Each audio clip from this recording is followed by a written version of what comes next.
Dollar. Dirt and money, no soul. Had to go and get it, ain't no time to kick it. Got a stack of flip for my foes. Dollar. Please tell me you can hear me. Don't turn your back and don't neglect me. Just let me know if you need me. Dollar. Let me watch out for my partners. Keep my money long, get my team strong. Let me run away from my problems. Yo, what's good, original crew, man? We're back today, man. We got the boy Patrick CC today. We got Patrick CC with the darkest Family Guy episode. Banned from TV. What? I don't know nothing about this. If y'all know, if y'all new to the channel, y'all might not know, but if you have been around on the channel, you should know that, you know what I'm saying, we still do Family Guy content. It might not be as frequent as we once did it. We used to do it like 2-3 times a week. Then that joint, like, over time it slowed down because, you know what I'm saying, we was doing it so much. We tried to branch out doing other things. And we was doing it every week. But now we get it at least once or twice a month. You know what I'm saying? But the reason why Family Guy is one of the most copyrighted compilations of content nowadays, you know what I'm saying? They changed a lot of things. Every year something changes when it comes down to YouTube. And as creators, we found this information out way before the viewers. So if you ever question the reason why certain things change, that's the reason why. But to know a Family Guy episode is banned, that's crazy. I want to know what this is. You know what I'm saying?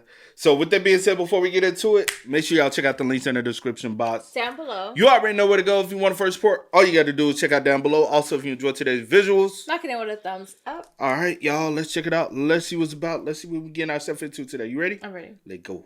In the early 2000s, a literal cartoon war broke out. Writers of The Simpsons, South Park, King of the Hill, and Ren and Stimpy were all attacking Seth MacFarlane's Family Guy. But it's not hard to see why they were upset. Family Guy was successful by repeating the same lazy comedic formula over and over again for decades, leading to 9 Primetime Emmy Awards and even a Grammy nomination. With tensions at an all-time high against Family Guy, Seth MacFarlane finally decided to respond to the criticism. And as a result, he created one of the most controversial episodes in animation history. It was so bad that the Fox network refused to air it on live TV, and many lost respect for Seth MacFarlane forever. What about South Park? They can go to hell. Seth MacFarlane had a dark sense of humor, and he wanted to push the boundaries in the animation industry. As a kid, he was obsessed with cartoons like the Flintstones and Woody Woodpecker. He would spend hours drawing and studying these classic animated shows. By the time he was 9, he was... No, he said what? I would say definitely Flintstones.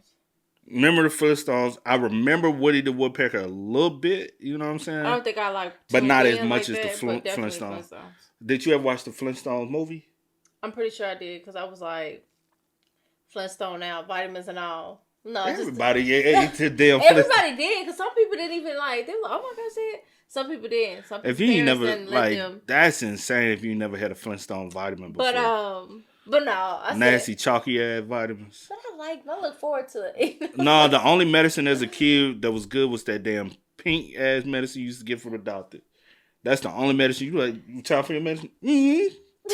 You know what I'm talking about? Yeah, I used to like it. That little pink joint was the best medicine, I used to sneak in the fridge. I think every kid had. And I wasn't sick of none. We just had something left over. I just wanted it. You just wanted it. That's kind of crazy now that I think about it. What they have in their medicine had us so addicted. And it looked like Pepto, but not Pepto. It's not Pepto, good. But it was actually fire, bro. He was like, yeah. I got the mama said, here, come on, get your medicine. When she get a little spoon, put it, and you kept it in the fridge to keep it cold. You just like, can I get another scoop? No, boy. Let me lick the spoon. Spend hours drawing and studying these classic animated shows. By the time he was 9, he was already publishing a weekly comic strip for his local newspaper. But unlike other aspiring animators who were writing kid-friendly cartoons, MacFarlane's humor was intentionally offensive. He wasn't interested in heartwarming stories. He wanted to stir the pot with edgy jokes. Did he get in any trouble for his drawing? Yeah. What kind of stuff? He was the cartoonist for the school paper, and the character in his cartoon is taking communion. The comment underneath said, "Could I have fries with that, please?" And Seth can still remember how a local priest reacted to that cartoon. Dear Seth, shame on you for insulting the Almighty God and those who love him. After studying animation, I like how his mom allowed him to be to do his thing. Yeah. And even like the school a lot. I remember growing up, like, and I used to draw a lot. but I used to always get in trouble for my drawing. Yeah. Not because, you know what I'm saying, like, I did offensive drawings. They just always used to tell me, stop drawing. Because I used to draw all the time. I would literally even draw myself. Like, you know what I'm saying? They'd be like, oh, you're going to get ink poisoning from it. I'm like, yeah, okay, better go. And so, like, I used to draw, like, little tattoos on myself. And at the end of the day, I wipe it off. Or I'm in classroom drawing and stuff. And I think sometimes, you know what I'm saying, you need to learn. I think a lot of people need to learn how to redirect actions and stop claiming it to be bad behavior and just learn how to redirect behavior. Because if you had redirected that behavior, I could have been doing something else with it. And so, you know, I think some people just don't know how to properly, you know what I'm saying. At the Rhode Island School of Design, McFarlane caught the attention of Hanna-Barbera Productions with his thesis film, Life of Larry. Is it too much for a kid to just call his parents if he's going to be out late? You know, I mean, especially in a city like this, it ain't safe, you know, Lois? I mean, even in this apartment.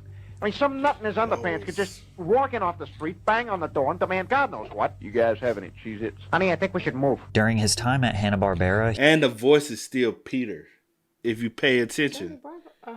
You pay attention? Did you hear the voice? A little bit, yeah. It's Peter. Yeah. It's his Peter Griffin voice. Yeah. I mean, even in this apartment. I mean, some nut in his underpants could just walk in off the street, bang on the door, and demand God knows what. You guys have any Cheez-Its? Honey, I think we should move. during his time at Hanna-Barbera, he helped write and animate legendary cartoons like Johnny Bravo and Dexter's Laboratory. Okay. And while most animators said work behind the clap in. scenes for years before ever getting the opportunity to share their own projects, McFarlane just kind of skipped the line. He pitched a crude, low-budget cartoon about a dysfunctional family featuring an alcoholic dad, a talking dog, and a violent baby to various networks, and Fox took a gamble on him. In 1999, Family Guy was born, making Seth MacFarlane the youngest showrunner in television history. But what nobody knew at the time was that this show would go on to change the animation landscape and make Seth one of the most hated men in the industry. Oh, for real? Over the years, Family Guy has been called many things, from iconic to offensive, but if there's one word that keeps coming up, it's lazy. I enjoy Family Guy because it's something you can watch and laugh at without thinking. It has a formula, and that formula is easy to digest and laugh at without needing to pay attention. It's a good background show, something to listen to when doing something else. If you're going to expect a story, don't try to expect it from Family Guy. That's missing the point. Much of the criticism towards Family Guy is that the show has a repetitive formula, and once you see it, you can't unsee it. A large amount of the episodes are basically Peter does something stupid, Brian and Stewie go on some weird side quest, Meg gets bullied for no reason, and every few minutes they put in a random cutaway gag that has absolutely nothing to do with the story. I thought I could deal with being blind at first, but I don't know. I haven't felt this out of place since that week I lived with Superman. We must stop Lex Luthor before he irradiates the world's supply of gold. Hi, sorry, I know you got a meeting going on, but, we are officially running low on Mr. Pibb and Cheez-Its. Just putting it out there, if you're heading to the store later, 800-mile drive for me. You said what? I said he like cheeses, don't he? Oh, also, if y'all see any cuss or anything removed, it's due to copyright.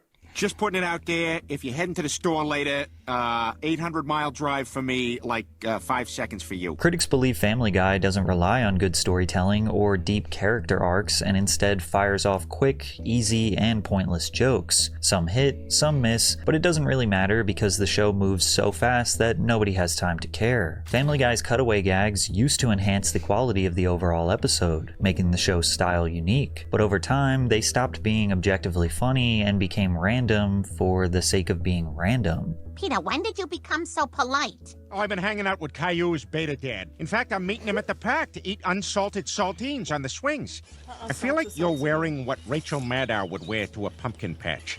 As the years went on, many thought that the show was using these gags as a way to fill up their time slot and maybe make up for poor writing. We know for sure this is how The Simpsons creator Matt Groening felt, because he did not shy away from blatantly making fun of Family Guy in front of their millions of viewers. At the start of 1999, Family Guy made its debut on Fox while The Simpsons was already on its 11th season. Immediately, the two shows were competing for viewers on the same network, with Family Guy pulling similar numbers to The Simpsons. Simpsons. The Simpsons officially ignited the beef in the episode Treehouse of Horror. In the episode, Homer discovers how to clone himself, but his attempts were not perfect. Some of the clones came out looking off. As the camera pans across the field of cloned Homers, one of them looks like Peter Griffin. Seth MacFarlane realized that this was Groening accusing Peter Griffin of being a copy of Homer Simpson, and that accusation is not too far from the truth. The Simpsons pioneered adult animation in the mainstream, proving that animated shows could appeal to more than just kids and can oftentimes be edgy and controversial.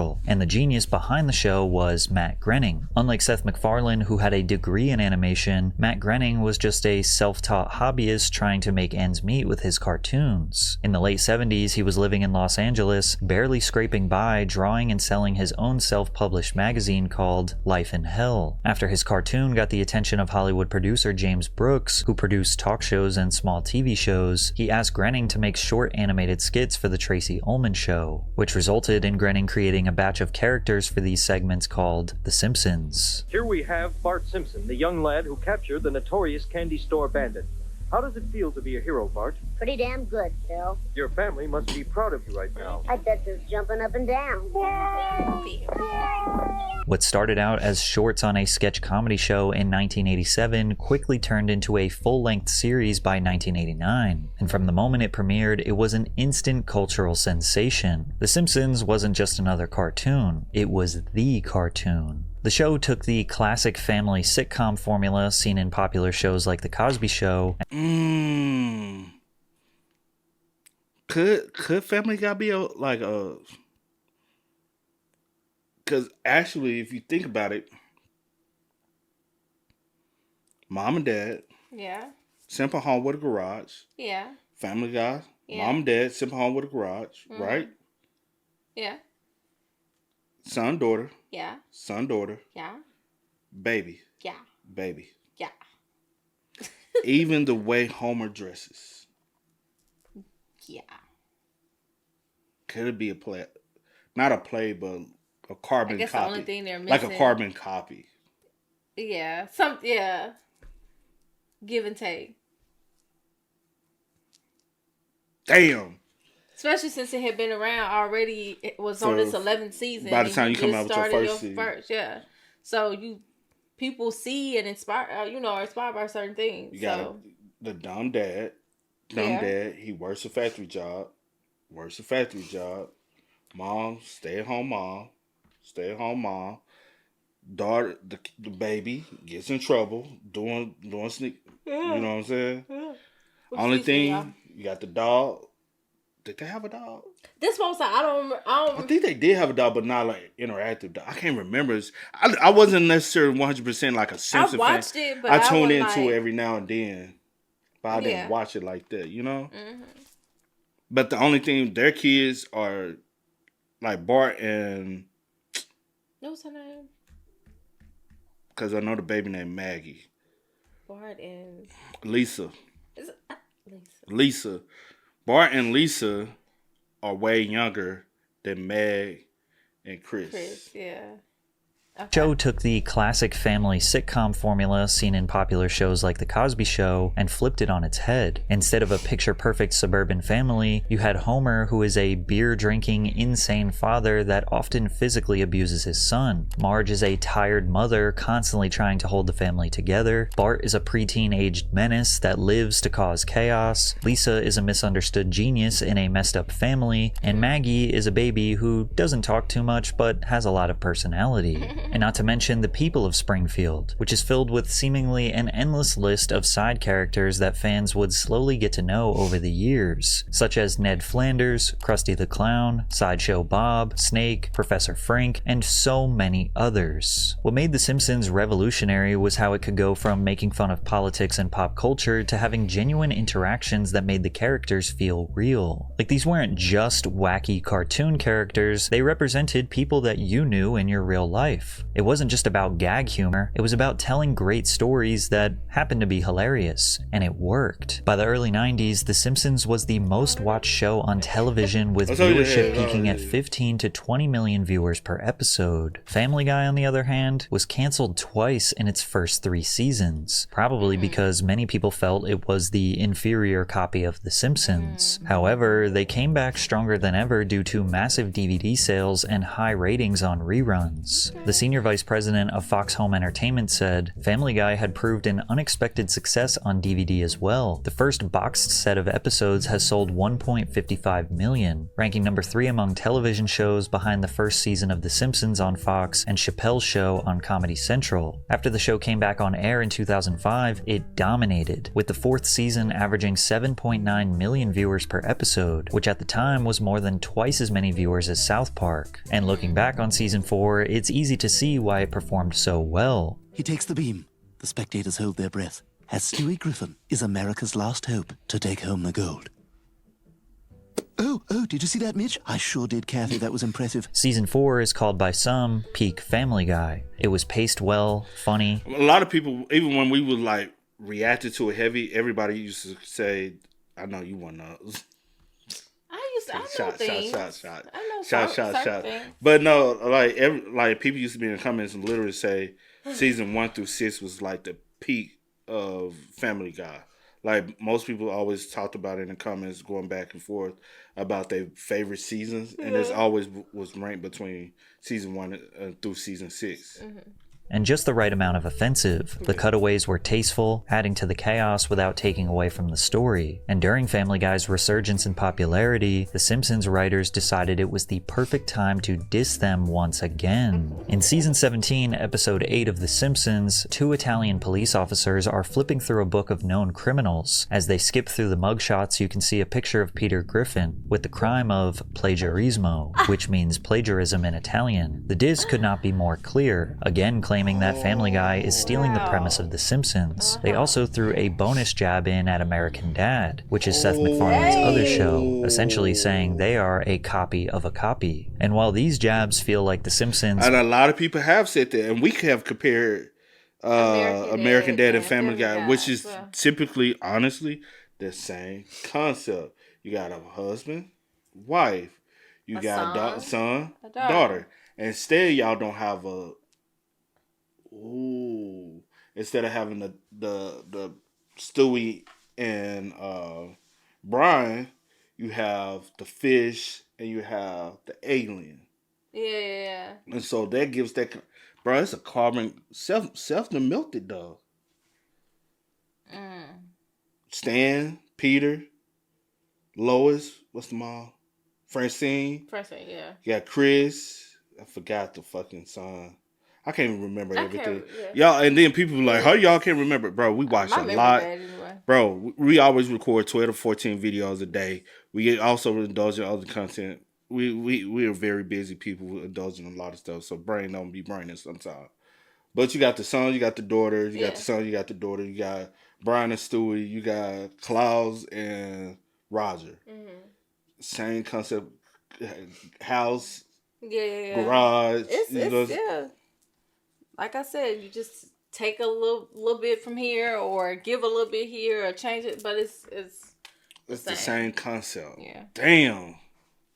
That's crazy. Play fighting with Family Guy, South Park came out of nowhere and dropped an absolute bomb on them. A diss that was so brutal that multiple writers in the animation industry personally thanked them for attacking McFarlane. Matt Stone and Trey Parker were just 2 film school kids from the University of Colorado who couldn't care less about what other people thought of their humor. They both believed that comedy could be as offensive and brutally honest as possible while also having a great story. In 1992, Matt and Trey met on the set of a student project. To pass time in between takes, they would do voices. Ain't that how so much success happened? Like Literally, like that's how I met someone. Like you just randomly and y'all finally click and y'all can create something.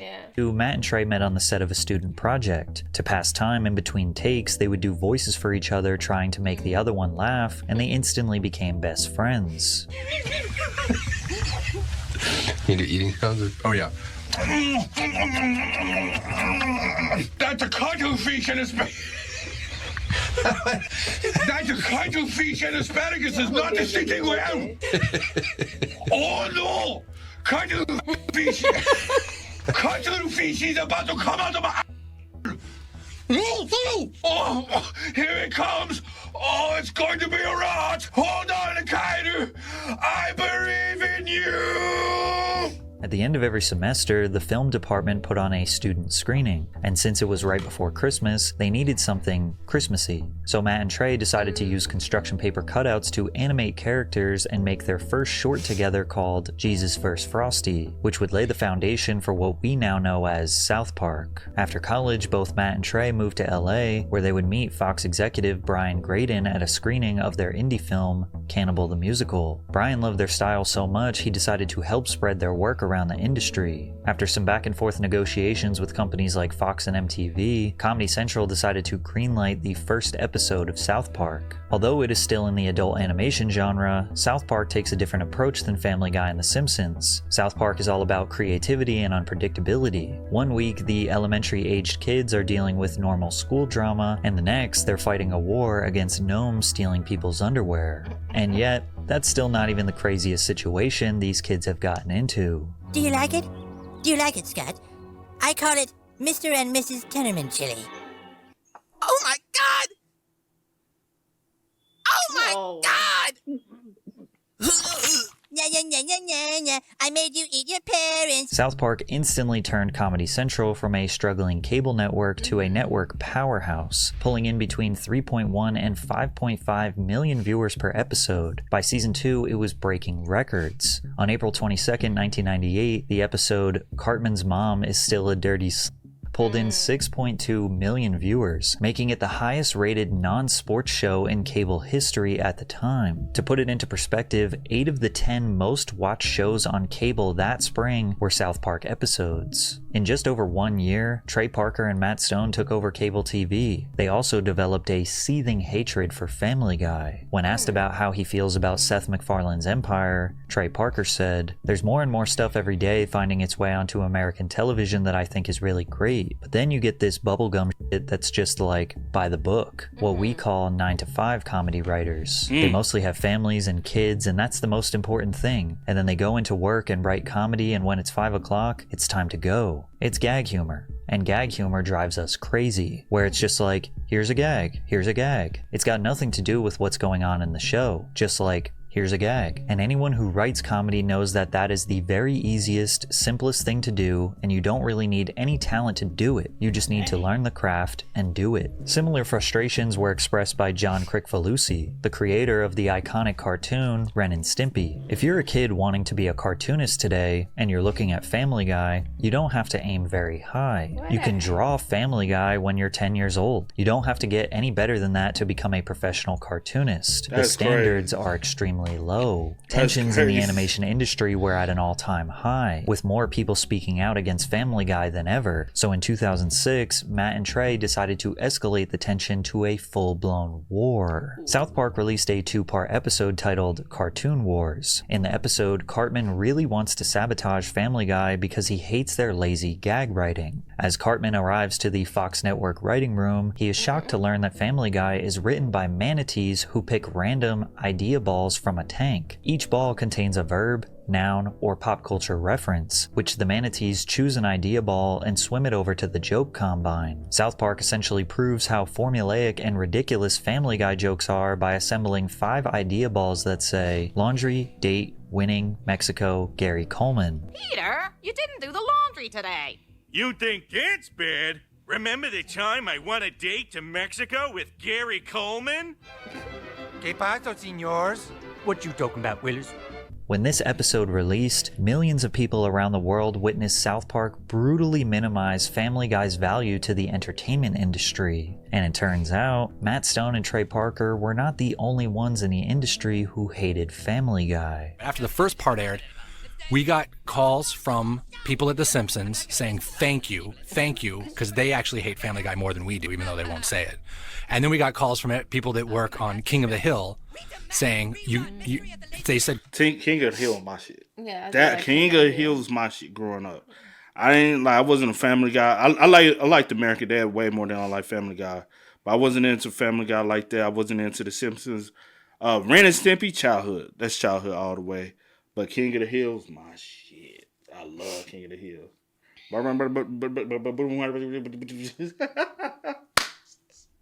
Boom out. Who's your favorite John? Who's your favorite character? I don't have a favorite character on there. Oh, for real? I just used to tune into it, but I didn't have like no favorite character. Quote, "You're doing God's work by ripping on Family Guy." And like, because Family Guy is kind of this, it's like the Justin Timberlake thing. It's like when you're a musician and you're doing your stuff and you're working hard and you're trying to do art, and then Justin Timberlake comes along and just rakes in all the cash and everyone thinks he's awesome. You're like, dude, come on, that's not that good. Up until this point, McFarlane never really responded to the jabs and criticism towards his show, but this attack was too big to ignore. Ironically, he didn't fire back at South Park. Instead, he shifted his anger towards his original haters, The Simpsons. However, many believe he took it too far, and this joke nearly destroyed his reputation forever. In a 2007 Family Guy episode titled Moving Out, at the bottom of the screen appears a bumper for The Simpsons, with a miniature Marge waving to the audience. Because both shows air on Fox, this could have easily been mistaken for a genuine promo. Then miniature Quagmire runs over and attempts to I know what he's talking about. Yeah. I didn't know that was banned from TV. We've seen it before. say Marge. She fights him off and dashes off screen, but then Quagmire with his pants around his ankles chases after her. Then it cuts to a shot outside of the Simpsons' home where we can hear Marge and Quagmire having sex in the parents' bedroom. Homer then walks in catching them, shocked. And from there you can hear Quagmire shoot and kill the entire Simpsons family. Oh my god! Oh my god! You shot my homie! I'm calling the police! So, Simpsons, R-word, and murder. Yeah, that got dark real fast. This scene was so brutal, it actually never made it to live TV. The only reason we ever got to see this scene was because it was included in the Family Guy DVD box set. Also on the DVD, Seth MacFarlane does a director's commentary where he discusses this specific scene, doubling down that he feels this joke was not too far and it should have been aired. I'm not going to be diplomatic. Because what what happened here was fucking bullshit. This is a gag I got a call from the network saying, you can't do this. You cannot do this gag. And with The Simpsons, and I said, why not? They've made fun of Family Guy like 5 times, which they're entitled to do. I mean, they make fun of everyone, and so do we. So what's why can't we take a little shot at them? And they said, well, because we want to end the feud. And I said, well, what feud? What are you talking about? I had talked with Matt Groening, who has a wonderful sense of humor about this stuff. And, there's no feud. Plus it's... We actually have had a couple of writers, Simpson writers, who have written for Family Guy, Richard Pell and Brian Scott. Yeah, I mean, it's, they've taken many, many shots at us, again, all of which have been funny. And Fox said, well, this seems a little personal. And I said, well, how could it be any more personal than a picture of Peter Griffin on a wanted poster that says plagiarist? They made fun of me. Why can't I make fun of them? Seth, you shot a baby. Likely due to the network just wanting the beef to be over, both Family Guy and The Simpsons stopped taking jabs at each other for a while. Allegedly, Matt Groening was upset with Seth for many years after this, and although Seth MacFarlane never apologized for this explosive joke, he has been very honest about his admiration for The Simpsons and Matt Groening. And the Simpsons guys don't like you either, right? That's more of a friendly rivalry. They take shots at us, we take shots at them. Matt Groening is a friend of mine. He's a great guy. That's more of like a, all in good fun kind of thing. He even wrote a line in a Family Guy episode essentially admitting to stealing from The Simpsons. Get up! You're on my side of the bed. Peter! We act like we didn't take a lot from The Simpsons. We took a lot from The Simpsons. They seemed to make amends by doing an official Simpsons and Family Guy crossover episode in 2014. However, there was still a tiny bit of tension behind the scenes. In the end, everyone from both camps loved it, except maybe Seth MacFarlane. The running theme of the episode was that Family Guy stole everything from The Simpsons. They made this point over and over and over and over. Apparently, at some point, Seth told his staff, "Guys, enough. It's clear that Seth MacFarlane does hold The Simpsons in high regard, but he also believes he deserves his respect. After all, Family Guy did win 9 Primetime Emmy Awards and is loved by millions of fans around the world. And it's actually because of this success that the South Park creators are jealous and hold resentment towards him. With Trey Parker saying, "The biggest thing is that you put everything into your show. It's like you've got to die for it. When you're an artist, you've got to say to yourself, this is all that matters. And if it kills me, so be it." And then you have the Family Guy writing staff who come in 9 to 5, write their gags, and go home. But what I absolutely must say to you is that this totally, purely 100% completely comes from a place of jealousy. Because when we're sitting there in our room, it's 3 in the morning and we're 12 hours from having to air, and we don't have like a third act, wondering why we do this to ourselves. We're just totally jealous of their job. At the end of the day, these shows are all completely different styles of comedy, and whichever one you love the most is just down to personal preference. And they all will be considered legendary in the history of adult animation.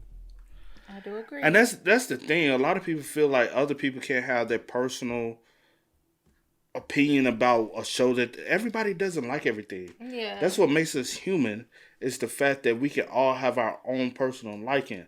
I don't have to follow you. You don't have to follow me. Yeah. You have your own show you can watch. I have the own show I can watch.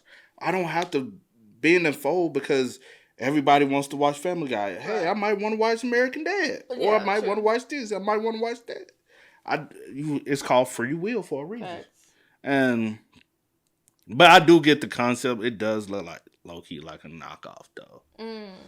Low-key. What you think?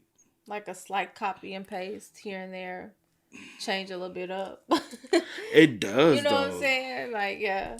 I mean, it does. It's crazy when you really break it down. Especially if you're not one of the ones who like just always is thinking about it. When somebody breaks it down in front of you, like. But a lot of times it's just kind of like people don't really look or care. Like, long as they like it, they're entertained. That's all that matters to like the viewers. To a lot of them. A lot of them, not all, but a lot of them. Yeah, facts. Yeah. But hey, y'all spam us up in the comments. Y'all let us know y'all thoughts about it for us in the comment section down below. But until next time, y'all know how it go, man. I do go by the name DJ New Kid. This is Sierra Coast. We are. We are. No time to kick it, got a stack of flip for my folks. Dollar. Please tell me you can hear me. Don't turn your back and don't neglect me. Just let me know if you need me. Dollar. Let me watch out for my partners.